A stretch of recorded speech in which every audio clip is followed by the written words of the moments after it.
अगर आप भी ये एल्डर इम्पल्स सिस्टम और बीएसपी का जो इंडिकेटर स्ट्रेटजी है, अगर आप भी ये यूज कर रहे होंगे तो आपको सबसे बड़ा प्रॉब्लम क्या हो रहा होगा, आप एंटर तो कर जा रहे होगे, जैसे मान लो यहाँ पर आप एंटर कर जा रहे हो, लेकिन आपका स्टॉप लॉस कहाँ होना चाहिए ये आपको पता नहीं होगा। मार्केट में आपको अगर प्रॉफिटेबल ट्रेडर बनना है तो आपको स्टॉप लॉस लगाने आना चाहिए। तो आज की इस वीडियो में मैं आपको बताने जा रहा हूँ कि वो कौन सा इंडिकेटर है जिसकी मदद से आप इस स्ट्रेटजी में या फिर कोई भी स्ट्रेटजी यूज करते हो उसमें आप स्टॉप लॉस लगा सकते हो। तो ये जो स्ट्रेटजी होगा इसमें मैं जो इंडिकेटर यूज करूंगा उसमें सेटिंग्स क्या होनी चाहिए और वो इंडिकेटर कैसे काम करता है ये भी मैं अच्छे तरीके से बताऊंगा। तो आपको ये वीडियो पूरी तरह से देखना है, आपको ये वीडियो को स्किप नहीं करना है बीच में, क्योंकि ये इंडिकेटर के बारे में आप अगर आधा समझते हो, अगर इस स्ट्रेटजी के बारे में आप पूरा नहीं समझते हो तो आप इंट्राडे में प्रॉब्लम्स फेस करोगे। आप अगर ट्रेड लेते हो तो आपको प्रॉब्लम्स होंगे। तो इस वीडियो को पूरा देखना। तो चलिए वीडियो को शुरू करते हैं।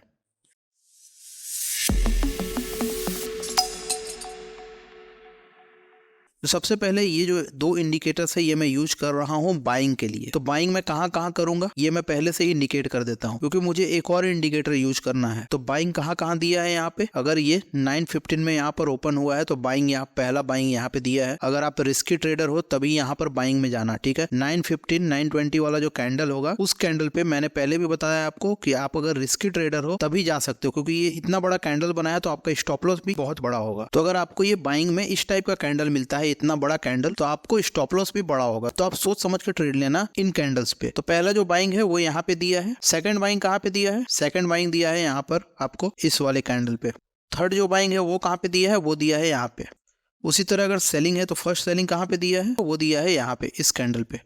तो अब मैं आपको बताता हूं कि आपको स्टॉप लॉस कैसे लगाना है। तो स्टॉप लॉस के लिए जो मैं इंडिकेटर यूज करूंगा वो है ATR, एवरेज ट्रू रेंज। तो मैं इंडिकेटर सेक्शन में आऊंगा यहाँ पर और यहाँ पे सर्च करूंगा ATR। ये पहला वाला जो है ATR, एवरेज ट्रू रेंज, इसको आपको सेलेक्ट कर लेना। इसके बाद आपको क्या करना है, आपको इसके सेटिंग्स में जाना है और ये जो इसका थिकनेस होगा इसको थोड़ा बढ़ा लेना, इंक्रीज कर लेना। इसका कलर भी आप चेंज कर सकते हो आपके चार्ट के अकॉर्डिंग। और यहाँ पे इनपुट में ये जो लेंथ है ये 14 होना चाहिए और स्मूथिंग है वो RMA होना चाहिए, ठीक है। SMA नहीं होना चाहिए, EMA नहीं होना चाहिए, RMA होना चाहिए। और यहाँ टाइम फ्रेम जो है वो चार्ट के अकॉर्डिंग होना चाहिए। अगर आप 5 मिनट यूज करते हो तो 5 मिनट पे दिखाएगा ये, अगर आप 15 मिनट पे यूज करते हो तो 15 मिनट पे दिखाएगा ये। चार्ट के अकॉर्डिंग यहाँ पे रखना, ठीक है। उसके बाद आपको ओके कर देना है। तो उसके बाद आपका इंडिकेटर यहाँ पे सेट हो चुका है जिसकी मदद से आप स्टॉप लॉस लगाओगे। अब आपको क्या करना है, आपको देखना है कि जो कैंडल पे बाइंग दिया है, जैसे यहाँ पे ये कैंडल पे बाइंग दिया है, तो यहाँ पे अगर मैं ट्रेड लेता हूँ, लॉन्ग पोजीशन अगर मैं यहाँ पे लेता हूँ इस कैंडल पे, तो मेरा जो स्टॉप लॉस होगा वो कहाँ पे होगा। बहुत लोग क्या करते हैं, वो स्टॉप लॉस इस कैंडल के नीचे लगा देते हैं यहाँ पे। लेकिन बहुत बार ऐसा होता है कि मार्केट इस कैंडल के नीचे यहाँ पे स्टॉप लॉस हिट करेगा आपका, उसके बाद क्या करेगा, मार्केट ऊपर चला जाएगा। ऑपरेटर्स को पता है कि आप यहीं पे स्टॉप लॉस लगाओगे इस कैंडल के जस्ट नीचे, इसलिए वो क्या करते हैं, वो नीचे आते हैं, वहां से जो बायर्स हैं उनको निकालते हैं और उसके बाद मार्केट को ऊपर ले जाते हैं। आपको ऐसा नहीं करना है। आपको क्या करना है, आपको ATR की मदद से ही स्टॉप लॉस लगाना है। मैं हर वीडियो में आपको बताता हूँ कि आपको ATR की मदद से ही स्टॉप लॉस लगाना चाहिए, क्योंकि ATR जो इंडिकेटर है वो बताता है कि पिछले जो 14 कैंडल बने हैं उनका वॉलेटिलिटी कितना है और उसके अकॉर्डिंग ये मुझे एक इनपुट बताता है और उसी के हिसाब से मैं स्टॉप लॉस लगाता हूँ। तो मेन बात अब आता है कि आपको स्टॉप लॉस लगाना कैसे है। तो आप यहाँ पर अगर बाई करते हो, ठीक है,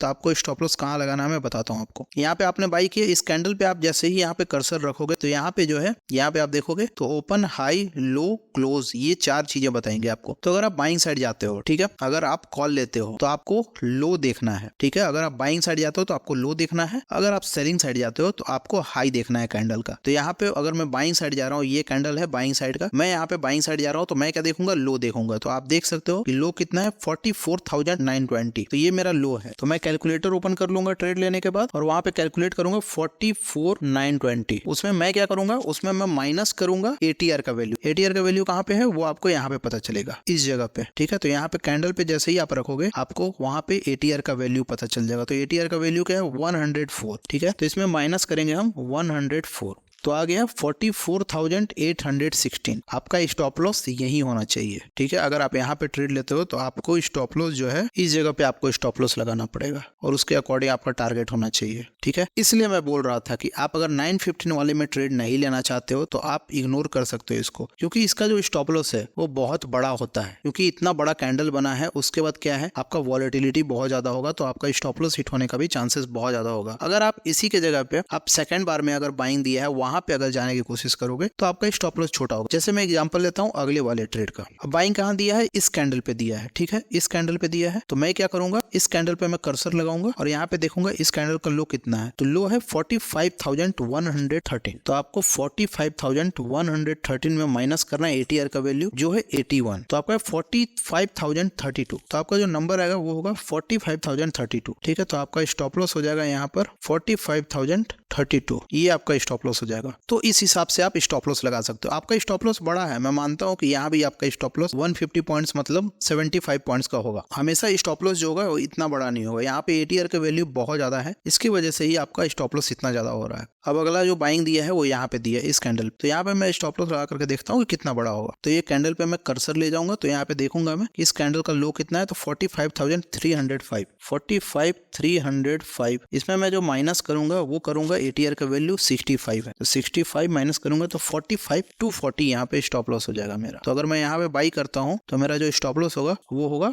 45,240। तो यहाँ पे स्टॉप लॉस होगा। देखो कितना छोटा स्टॉप लॉस है। तो आप जो है आप ATR के वैल्यू देखना। अगर ATR की वैल्यू बहुत ज्यादा है, जैसे 80 है, 100 है, 200 है, तो अगर आपको उस समय बाइंग दे रहा है तो आप उस समय इग्नोर कर सकते हो, क्योंकि आपका स्टॉप लॉस बड़ा हो जाएगा, आपका रिस्क रिवॉर्ड फेवर में नहीं होगा। तो आपको उसको इग्नोर करके चलना है। यहाँ पे देखो मुझे यहाँ पे ट्रेड मिला, यहाँ पे मैं चला जाऊंगा। मेरा स्टॉप लॉस कितने पॉइंट्स का है, 120 पॉइंट्स का, मतलब 60 पॉइंट का स्टॉप लॉस हो गया मेरा। तो बैंक निफ्टी में 60 पॉइंट कुछ ज्यादा नहीं होता है। यहाँ पे मेरा रिस्क रिवॉर्ड फेवर में है। तो ऐसे क्या है, आप स्टॉप लॉस लगा सकते हो और आप पता कर सकते हो कि आपको कौन से बाइंग सिग्नल्स में जाना है या सेलिंग सिग्नल्स में जाना है। अगर स्टॉप लॉस बहुत बड़ा हो जा रहा है, जैसे 90 पॉइंट्स, 100 पॉइंट का स्टॉप लॉस अगर आपका प्रीमियम में हो जा रहा है, तो आपको उस समय बाइंग में नहीं जाना चाहिए। अगर आप एक रिस्की ट्रेडर हो तो जा सकते हो, बट मैं क्या करता हूँ, मैं इग्नोर करता हूँ ऐसे ट्रेड्स को जिसमें स्टॉप लॉस बड़े होते हैं। क्योंकि अगर मुझे एक दिन ट्रेड नहीं मिला तो कुछ हो नहीं जाएगा। मैं अगले दिन का वेट करूंगा, मैं उसके अगले दिन का वेट करूंगा। जब तक मेरे डीमैट अकाउंट में कैपिटल है तब तक मैं सिक्योर हूँ। अगर ऐसे ऐसे मैं ट्रेड लेते रहूंगा इतने बड़े बड़े कैंडल्स पे, तो फिर मेरा स्टॉप लॉस भी बहुत बड़ा होगा और उसके बाद मैं सस्टेन नहीं कर पाऊंगा मार्केट में। अगर आपको सस्टेन करना तो आपका स्टॉप लॉस छोटा होना चाहिए। और स्टॉप लॉस छोटा होना चाहिए इसका मतलब ये नहीं कि आप 20 पॉइंट का कहीं भी स्टॉप लॉस लगा लो, इसके अकॉर्डिंग छोटा होना चाहिए, ATR के अकॉर्डिंग। मतलब ATR की मदद से मैं स्टॉप लॉस लगा रहा हूँ, मतलब मैं सिस्टमेटिक ढंग से लगा रहा हूँ, बट मेरा स्टॉप लॉस यहाँ पे छोटा है। अब इस कैंडल पे अगर बाइंग देता मेरा, तो मैं इस कैंडल पे क्यों जाता, यही मैं यहाँ पे आपको बता रहा हूँ। अब जैसे यहाँ पे इस कैंडल पे सेलिंग दिया, तो सेलिंग में मेरा स्टॉप लॉस क्या होना चाहिए, मेरा स्टॉप लॉस होना चाहिए इस कैंडल का जो हाई होगा। इस कैंडल का हाई कहाँ है, यहाँ पे पता चलेगा। इस कैंडल का हाई है 45,275। इसमें मैं क्या करूंगा, ATR की वैल्यू प्लस कर दूंगा। बाइंग साइड में मैं क्या करता था, माइनस करता था ATR की वैल्यू, बट सेलिंग साइड में मैं क्या करूंगा, प्लस कर दूंगा वैल्यू। तो ATR का वैल्यू है 87। अब यहाँ पे भी देख सकते हो आप, ATR का वैल्यू बहुत ज्यादा है, तो आप चाहो तो इस ट्रेड को इग्नोर कर सकते हो। तो 87 अगर मैं लेता हूँ तो 45,362 आपका स्टॉप लॉस होना चाहिए। तो आपका स्टॉप लॉस जो होगा वो होगा, अगर आप यहाँ पे ट्रेड लेते हो तो आपका स्टॉप लॉस होगा 45,362, इसके आसपास होगा। मतलब आपका स्टॉप लॉस ठीक ठाक है बट थोड़ा बड़ा है, तो आप इस ट्रेड को भी इग्नोर कर सकते हो। तो आप ट्रेड को जो है इग्नोर करना सीखो। अगर आप ट्रेड को इग्नोर करना सीख गया ना, कि कोई भी अगर ट्रेड मिला तो उसमें बाइंग में नहीं जाना है, जो ट्रेड मेरे रिस्क रिवॉर्ड के फेवर में आएगा उसी में मैं जाऊंगा। कितने सिग्नल्स दिए मुझे बाइंग और सेलिंग से, 1 2 3